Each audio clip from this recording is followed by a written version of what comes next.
Hey everyone, and welcome back to The Director's Cut, brought to you by the Directors Guild of America, where each episode we bring you a brand new interview with one of the film industry's top directors, conducted by one of their peers. Remember to subscribe to our podcast on Google Play Music, iTunes, Stitcher, or on our SoundCloud page at soundcloud.com/thedirectorscut.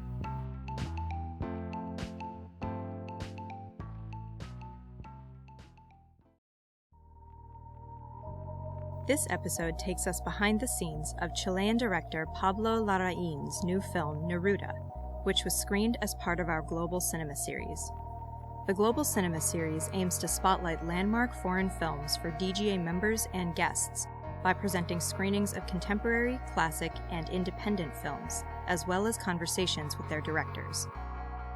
Neruda chronicles the 1948 manhunt for the Nobel Prize-winning poet and politician Pablo Neruda, who was forced underground and into a dangerous game of cat and mouse with an ambitious police inspector when communism is outlawed in Chile and he is ousted from his Senate seat. The film premiered in the Director's Fortnight section at the 2016 Cannes Film Festival and is Chile's official submission to the Academy Awards. Following a recent screening of the film at the DGA Theater in New York, Mr. Larraín discussed the challenges of making Neruda with director Victoria Hochberg. Listen on for highlights from their conversation, including Mr. Larraín's interest in depicting political defiance on film, how film noir influenced his take on Neruda's life story, and how some of the controlled accidents that took place during the shoot ended up reshaping the film.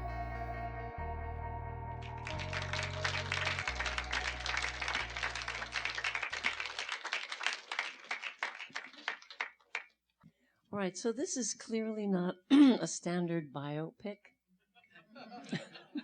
So can you take us back to the decision to create a fictional character? How did you reach that decision and why? It's funny, we talked about Bob Dylan before, because one of the things that I really want to see is the speech he's going to give. Because when Neruda got the Nobel Prize, he went on stage and he read this incredible speech that you could find online, and he got the award in early 70s. So and the movie takes place in between 1947 and 1949. So nearly 25 years after, and he would refer very extensively about this period of his life in the speech. And basically through two ideas. One is that he learned what fraternity was because he was held by people he never met and who didn't know who he was while he was escaping. And the other one is that he said that he didn't know if he wrote this, lived this, or dreamt this. And that opens the doors to us to sort of do what you just saw, which is, we like to call it an anti-biopic, and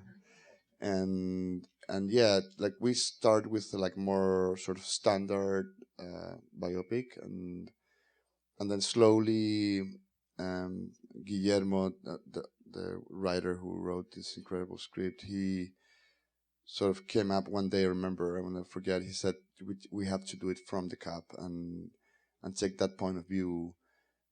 And then slowly we discovered that it was natural to the story that he would be a fictional character. And it's very nice to talk about this because you just saw the film, but when you do press, it's very hard to talk about it because you just not only spoil the film, but you talk about something that's very hard to understand, when you just talk about it. But it's basically the logic of fiction, and there's also a little key here. I don't know if you're aware more or less about Latin American literature, but there's an Argentinian writer called Jorge Luis Borges who did a very wonderful work over fiction and sort of the meta limits on fiction. And he and another writer, who was Bioy Cáceres, they both together had a published company who would publish crime novels, which were the novels that Neruda was reading back then. and that we used in the fiction as the clues that he would leave to the cap. So it's very connected to also to that writer who inspires us very much. Well, actually, that leads me to my next question. We like to think that Hollywood invented film noir, and especially the noir detective, which Oscar Peluchino, Gael Garcia Bernal play so well. So your film also uses the noir technique of voiceover, like the William Holden Sunset Boulevard, how did I get here, my face down in a swimming pool opening. Can you talk about your approach here with these noir elements and why you thought this would be fun to do in a story about Neruda? Sure. What happens is that I think that what's so interesting and amazing in those movies and that the period of the American history is that they were like I'm thinking on Hitchcock also a lot, and I don't know, when I see those films it feels to me that they were like these old illusionists and like old magicians. So that's like somebody's like pulling a rope, another guy's like moving the light, and somebody just putting smoke, and there's like a black curtain. It's like everything is there. It's very sort of handcrafted, and they create an illusion and with very simple elements, and they play with it. And at some point, the lights come up, and you say, "Oh, I'm at the cinema," and they create such a beautiful things with very sort of basic elements. And we went out and we shot a lot of backgrounds that later we project over the cars. Right. And we did matte painting. There's a lot of matte painting in here. Like there's some 3D, but there's a lot of things that you do by hand. That people were, like artists, were actually painting the backgrounds that we had on the background. Some of them were like made with a green screen, and some of them were like made live. So we would like have windows, and the background was like a painting, and like artists would go and paint a very big oil, and would put it outside of the window just for the fun. And then the guys from special visual effects will show up and say, I can do it in a minute. I just put it in a green screen and I'll make it. But it's not the same. No. It's like, and it would, and even if the audience will see the same result, we're making the movie, and we want to have fun making it too. So, and it's beautiful, and it's something that we want to refer, and the process will always modified, and it affects the actors as well. And it would affect the actors, right. and Gael was like acting all the time, Yes. and his posture, and he would work so hard to have this eye like a little bit like half blink, like, and the other one super open all the time, and we had so much fun doing it, and also because we were dealing with materials and things that come from our region, our countries, that are very important for us, and this it feels playful, and it is, but it's very deep and important for us because our countries, and I don't know if there's people from Mexico here, but I'm thinking on Octavio Paz and people like that, and our countries are like any other country, has been described and shaped by historians and and journalists, people and writers, people who wrote our history. But I think the people that actually shape our identity and describe it on time are poets. Like our poets are so important to us, and I'm not thinking only in Pablo Neruda, but also in Gabriela Mistral and Nicanor Parra and a bunch of them that's sometimes still alive and working and writing. So we understand reality and memory and past through our poets. So this movie is it's very meaningful for us in many levels. Well, just a note about craft. We've had a lot of directors here, but Pablo was one of the few who came early to do a sound check, and it was so gratifying to me because that attention to craft and to detail is very important for us as directors, And the fact that you talk about hand painting the backgrounds, just, in America, there was a showman named Florence Ziegfeld, Ziegfeld Follies. I don't know if you've ever heard of that. He had these beautiful showgirls. He had these beautiful women with these long legs who would do a show, of course. But he made them wear, this is a complete detour, excuse me, but I just have to mention, he made them wear silk underpants.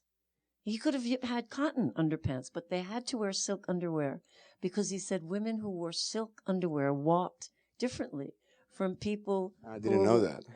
Well, you ought to put I'm on a just pair of learning silk stuff underpants tonight. and you'll Good. see. You never But- stop learning, But I love that story because that's why we're here making movies, because of that You said kind of silk, right? I said silk. Well, of course, that's a whole other question. If he has a silk suit made, oh my God, that was an amazing thing. Okay, getting back on track. Well, I just had to tell him that because I thought he'd appreciate it. There's also a subtle discussion throughout the film about the role of the artist.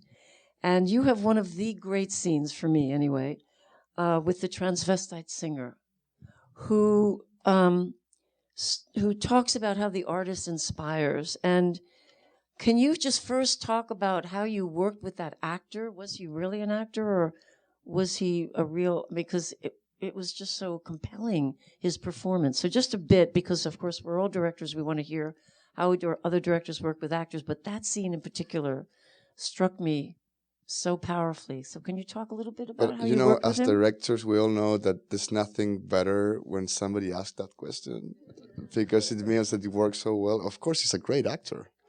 And he's an actor. I don't know if you've seen a movie I did called The Club, and he's the main character in that film.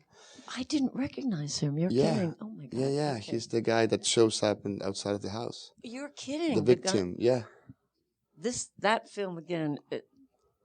Can I just detour a second, because the film is about Catholic priests who have done bad things to people in their parish, young people, and a boy in particular who grows up and now shows up and describes in vivid, graphic detail what was done to him. That was him. I'm shocked. That's an amazing. Okay, so how did you work with him in this particular film? Because he's clearly incredible. He's like when I think of him, if I could bring it into somebody that I admired, and is the only person that I cried extensively when he died, who is Philip Seymour Hoffman, that I never met. I mean, once I shake hands, but I never really met him. And I guess it's that type of actor. It's someone who just has that incredible energy and powerful and beauty and truth that you just can't. And I met Pedro Almodovar, who was very I don't know, he was very generous, and he was very moved by the film, and we talk about this scene and that character, and it was interesting because it feels that character has something that is very important to Gael's character, right? Because it's the type of character that on a structure of film, it could feel that it's just somebody that is just doing like a nice job at some point of the film, but in the structure of the film, it's someone who just provokes the desire on Gael's character. Right. So it's like a hiding key on the film. Exactly. Right. So it's someone who just apparently is just another sort of part of the journey of Neruda's character, right. and also of Gael's character, the Prussiano. But at some point when he says to him, sorry my words, but that's what he says, is like, you fucker, you will never get what an artist is. Right, you dog. And then we have this cut to Gael, and it's like a track into his face, and he's just like so like, whoa, and that's challenging for him. And to me, it's like a key moment when he decides to go after all the way to his own creator. Right. And then the lines that the singer says to him are repeated in the end in Gael's voiceover. Am I wrong in that? He Yeah, repeats. well, that's one of the most famous poems from Neruda. Oh, I can, yes. he This touched me. We became one. I want to sleep in his bed or No, something it's like it's called it's funny. It's something that Neruda wrote when he was 20 years old, that. Yeah. and it's the love poems, and the book is called 20 Love Poems and One Desperate Song, and that poem, which is I can write the saddest line tonight. It's one of the the most right. well known. So it's what he asked him to say, and when Luis Gnecco, the actor that plays Neruda, was saying it to him. Roberto, who plays the transvestite, or just kissed him, and I never asked for that. That was an improv. Oh yeah, from him. And then, what if you see that you get to see the movie again, you will see that he kissed him, and then Luis, the actor, is just in shock. It's like I just been kissed by Roberto. It's like, and he just kissed him, and then so we kept the shot as long as we could because like the face and he's so shocked, and so I figured it would be like that if he does it to you, and so yeah, it was like, and Roberto's like that. He's someone who's super wild and is the type of actor that when he's connected with it, you know as a director that you have to give him space. Let him go, right? Yeah, right. Let him play. Yeah. Well, okay, that scene again. I'm so glad you said what you said. That it's such a key scene I wrote, and the scene is key because the singer's afraid to say he says I didn't know he was a communist. He tries to say no, we didn't have any connection, and then the more he talks, he slowly begins to confess his admiration for Neruda, and that they sang together and they touched each other. They were equal. So art makes him brave, it seemed to me, in that scene. But I have to tell you something. Sorry to interrupt, but there's a scene that we took out. That it was a scene in between Neruda and him. Before the cap. And that scene is when they talk and a lot of things happens. And so we took it out, and it was much better because it sounds like that Roberto is like setting up a story for the cap. And now in the film, but it was really, it had that, it's the kind of things that happen in the editing room, that you just take out something and then you connect these two dots and the meaning would just change in an unexpected way. Right. And it was just much better without it, yeah. Well, my question was, this confession seems to be an act of political defiance. So what I wanted to ask you was, could you talk about why this political defiance is so important to you in your own art, in your own work? Well, I think it's what's going on. It's like I don't know. I made 7 movies and 5 of them a period, so it's annoying that you can just grab the camera and go to the street. But there's something that it keeps sort of capturing in my imagination and my interest in cinema and politics. It's the fact that it's very hard to go back then from today and try to wear those shoes and think what they thought and the way they did. It's that modernistic world. We have to remember that this is right after Second World War. Communism was a real option. More than half of this planet was communist. The Cold War just starting. This is 10 years before the Cuban Revolution. We keep talking about this with Gael. Gael did Motorcycle Diaries. Remember that film? And it's when Che Guevara and his friends would go all over Latin America on a motorcycle. When they were doing that, this movie or the stories of the cinema was happening. It's the same year. And so the world was being, especially in Latin America, was being reshaped. And we have the advantage of time. We can be naive and sort of deny that we know what happened. And we know when what happened in Cuba. We know what happened in Chile, in Mexico, in Latin America. We know when the wall fell down in Berlin. We know how this country helped to through the CIA to make the coup happen, and then to help Pinochet to go out.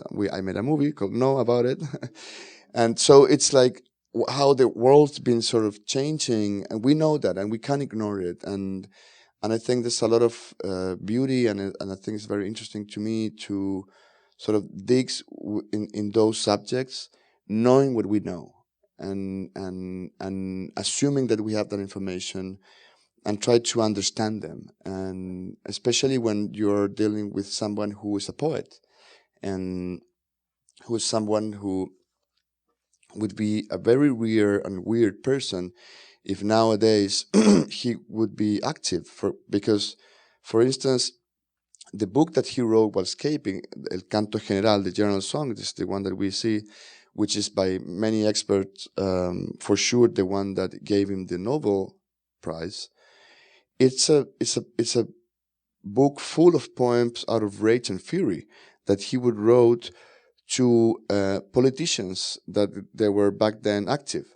So can you imagine somebody like Bob Dylan writing a poem against a candidate that will be elected next week in this country, or supporting one or the other one? It would be impossible to think that somebody could seriously do that. These guys were doing that. They were writing poetry that would have a political meaning, and it would have like an intention to change the reader's political perspective. They wanted to change the world through their art. And I don't know if that's possible to do nowadays, but I do believe that making a movie about it makes a lot of sense, and I think it's very beautiful. I think you're absolutely right. And whether we can do that here, of course, is a big question that many of us have. Okay. The art or longing for art also seems key to the detective's definition of himself, and that scene does seem to be the trigger for that when the detective hears what the singer has to say. It's exactly what you were saying before, that you realize something's starting in his head. Yeah. So many political tyrants seem to want to own whatever the mystery of art is. And the Nazis, for instance, wanted to have all of Europe's art. Why do you think that longing for art, even for political murderers, is so strong? Because I think what powerful tyrants, and sometimes just like powerful rich people, they want to capture what they don't understand. And they want to steal and own something that they will never be able to, not just to do, but basically to understand and to share. And yeah, I live in a country that had one of those guys for 17 years in power, and they just made everything possible to destroy what they wouldn't understand, and that's the logic. And it's like, yeah, there's some people who think countries are like companies, and we are not companies. We're just societies, and we can't be run by businessmen. We need people. Yeah, I know. Okay, we could stay here till 2 a.m. talking about that. I would love to, but these workers have to get paid. Okay. Another fascinating idea you play with in the film is the connection between the hunter and the hunted, like Victor Hugo did with Jean Valjean and Javert in Les Miserables. Can you talk about that wonderful connection?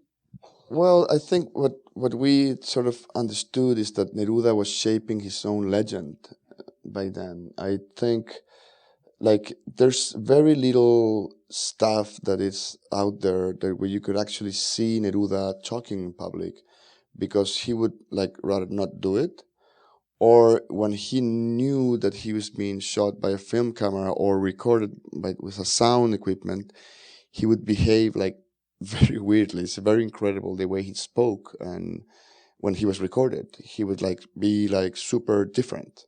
How? Like just being super aware that he was being recorded. Like so he would like speak differently, like in private. So there's no material or any kind of footage where you could actually see him just behaving normally. So it's very hard to know how he was in private, even how the way he talked. That's why we made this joke when she says that, just can you do it with a poet voice, Right. because it seems that every time he would read something, it would just be sort of kind of performed by him. Right. And we came up with the theory that the movie was released in Chile, and it created some kind of a controversy around it, because there's some people who really hated the point of view, because there's people who thought that we were like making a big mistake by saying that Neruda was aware of his own legend and he was like shaping it. And I really believe that it was like that. Right. But we took it maybe too far for some people, and we sort of create this idea that he would just sort of fictionate his own, his own cat, the own person that was chasing him. Right. Because he wanted to control, as a writer, as a creator, right. everything that was around him. And so for us, for Guillermo and me, and Neruda is like the big creator, is a little god somehow that would just shape everything that's around him, even the other characters in the same film. So yeah, it's like somehow Neruda was like sort of building his own legend. And what is interesting is that when you do that, there's a gap in between the intentions and the result. And you're not in control of it generally. You're not. No. So and that gap is that like a little black hole, and there's a door where you can enter and sort of deal with fiction and try to understand that. Okay. Here's another one. A couple of more questions, then we'll open it up. At a certain point, our sympathy shifts, or at least mine did, from Neruda, who's completely self-defined. He knows exactly who he is. He's a bit selfish. He's very confident. We shift to the detective. Our sympathy goes towards him, who was illegitimate. His mother was a prostitute. He doesn't even know who his father is. And he is the common man, while Neruda has a white silk tailored suit made for him while he's on the run. What did you have in mind here? Well, it's interesting, because if you look at it from the perspective that Neruda actually wrote everything and create Gael's character, Peluchonneau, you would understand that he wanted to have a guy who would come from where he comes and would mean what it means. And so he didn't create a chaser that it would be somebody that is not the kind of people that he was protecting. And I can tell you that actually a month or 3 weeks before we start shooting and we got into production, I got a call from Gael and said, we should maybe have this guy to be a bastard, the son of a prostitute. It's Gael's idea. Mm. And then I called Guillermo and said, Gael has this idea.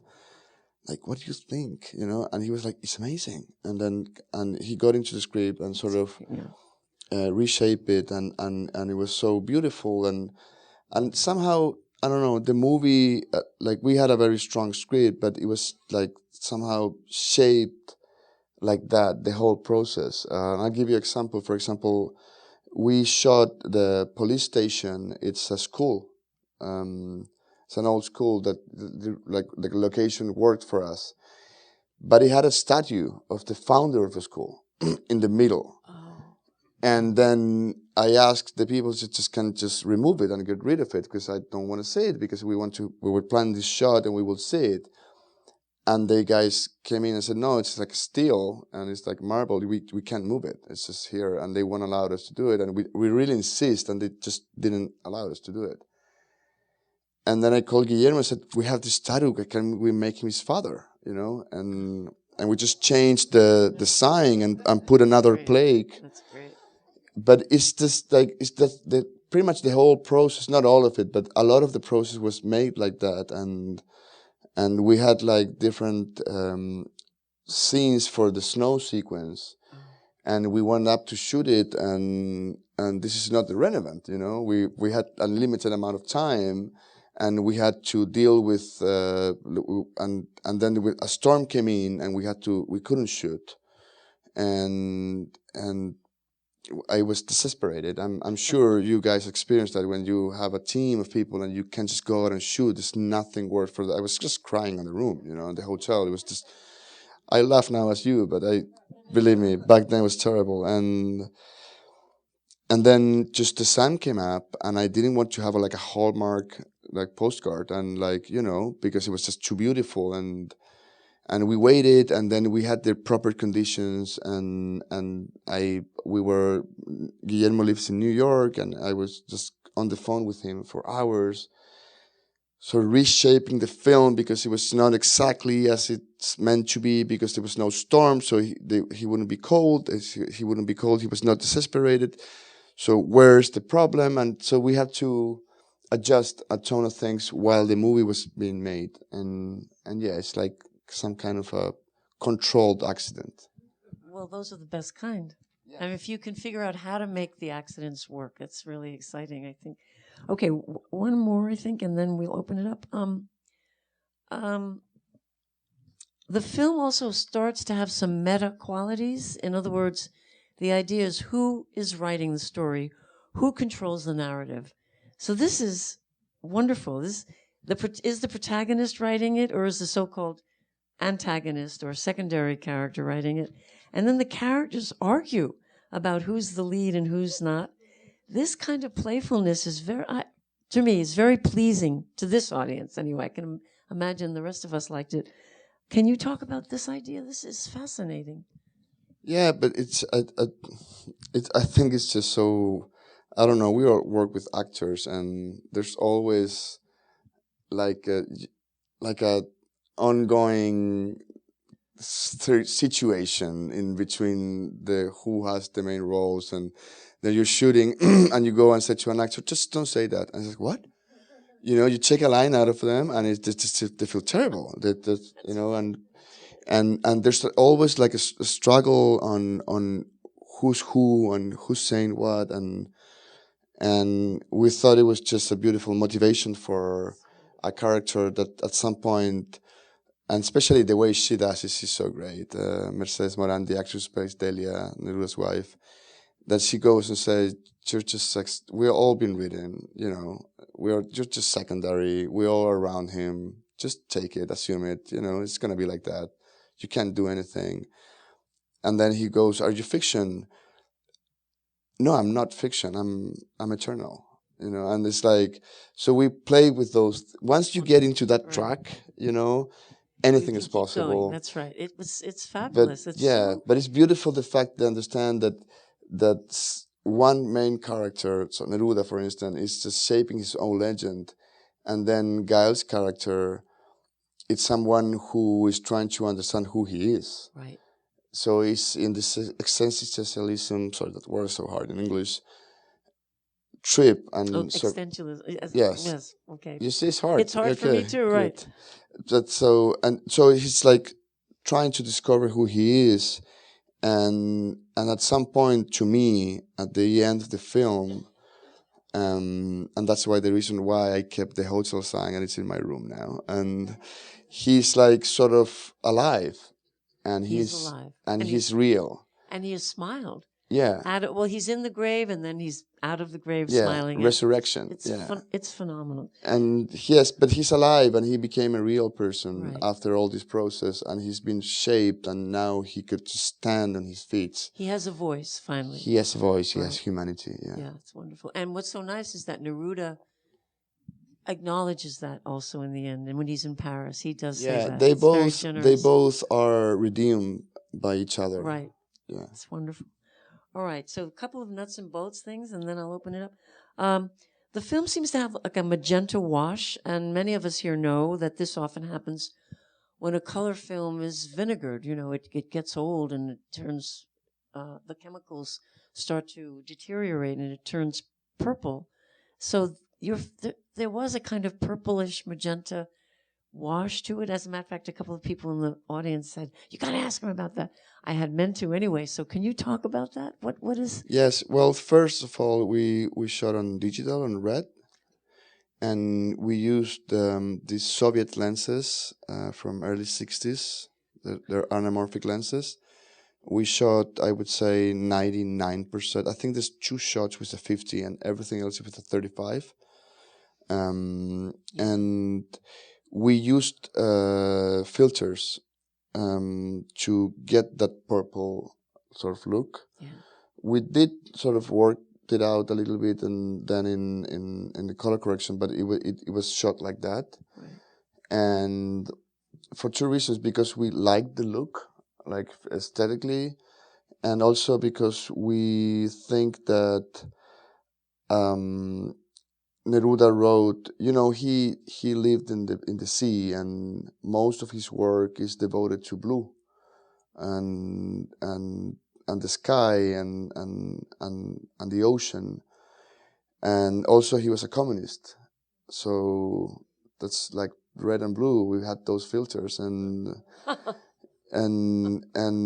we it's like and also I don't know, it's hard. It just felt right. But it's a mood that's created also. Yeah, especially and at night. struggling with the problems that digital era has, and I don't know if it happens to you, but sometimes you go to a film festival and you see it in the opening ceremony, and they show this show reel with all the films that are in the festival, and at some point they really look like each other, and it is so we struggle so much to find an identity, Right. and to find a look that it would belong to that film, that would sort of refer to the period, would help on that, would connect to his poetry through the colors, that we wanted, but somehow to find identity, and I guess that's part of the issue nowadays with movie making. I would like to say filmmaking, but it's movie making now, and it's when you make a movie on film, that film is going to be processed with chemicals, and it will use water, and that water will come from whatever you're doing the process, and that's why I remember when I was growing up and I would go to the cinema, I would kind of feel when a movie was American, and even from the East or the West Coast, and at some point the Germans would look specifically like that, and French. We all had a look a little bit, Latin American cinema. Now all those sensors are made in pretty much with the same technology and somewhere in the world. So all the cameras will deliver a very similar look. Right. And that's very dangerous, in my opinion, that all our movies look like the same. And so what we do is just to put a lens that the camera would just not recognize, because this is from another era and technology, right. And you just put filters, and then you put, when you put a control monitor to the camera, so it would tell you if everything is fine. We would do it with this, and it would just be like this, and we would look at each other, just, we're right. Good. Just, we're doing something right, yes.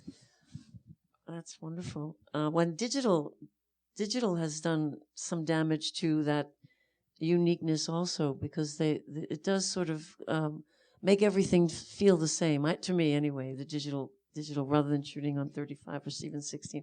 Okay, one more nuts and bolts thing. This has to do with the editing of a scene. You would have a scene, a two-people scene generally, and you would jump from one location to the other, which we do too, of course. But what you do is you bring them back to the first location, then you put them in a fifth location, then you really do make it a cubist editing scheme. Can you talk a little bit about that? That's the hiding key of the film, is Picasso.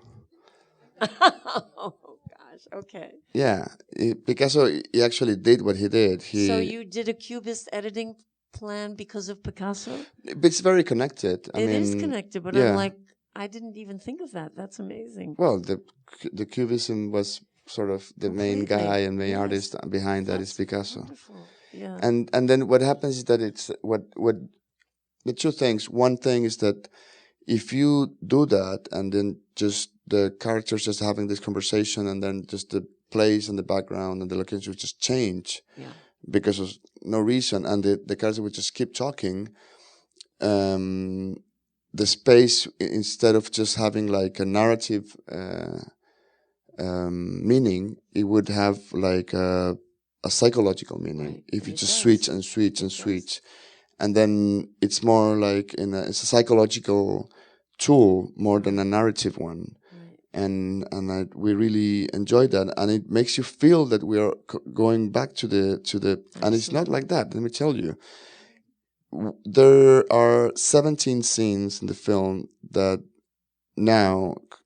are shot in 3 or more, up to 5 locations, and only 2 times we go back to one of them. All the other ones, it's just chronologic. We don't go back to any of the previous ones. You don't go back to the beginning of where the scene was begun to be shot? Yeah, just 2 times.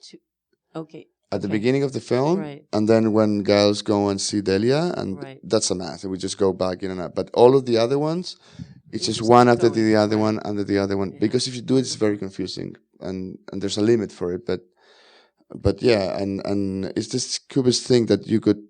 I don't know if you ever seen Guernica, in person in Reina Sofia in Spain. If you get close to it, you could see all these little ideas. They're just separated, and apparently they're not related to the draw that is next to it, and not related to the next to it. And you get far from it, and you can get to see the whole thing, and it really means something. And that's what we try to do: just work in like little ideas, and then just put them together and see what it feels like.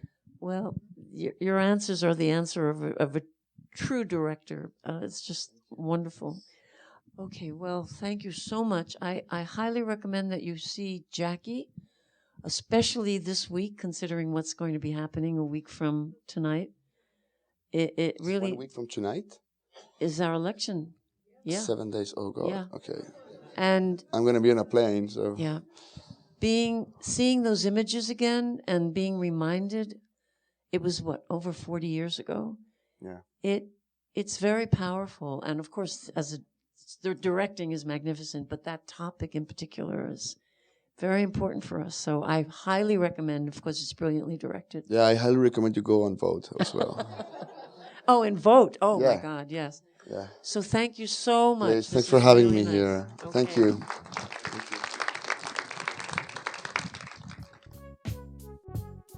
Thanks for listening to this DGA Q&A. Check out past episodes of the podcast by subscribing wherever you listen to podcasts, or on our website at dga.org/podcast. We'll have a lot more episodes coming your way over the next several weeks, so stay tuned. And if you haven't already, please subscribe to The Director's Cut on iTunes, Google Play Music, Stitcher, or our SoundCloud page so you won't miss an episode. If you're enjoying the podcast, please leave us a review. We'd love to hear your feedback. Thanks for listening, and have a great week. This podcast is produced by the Directors Guild of America.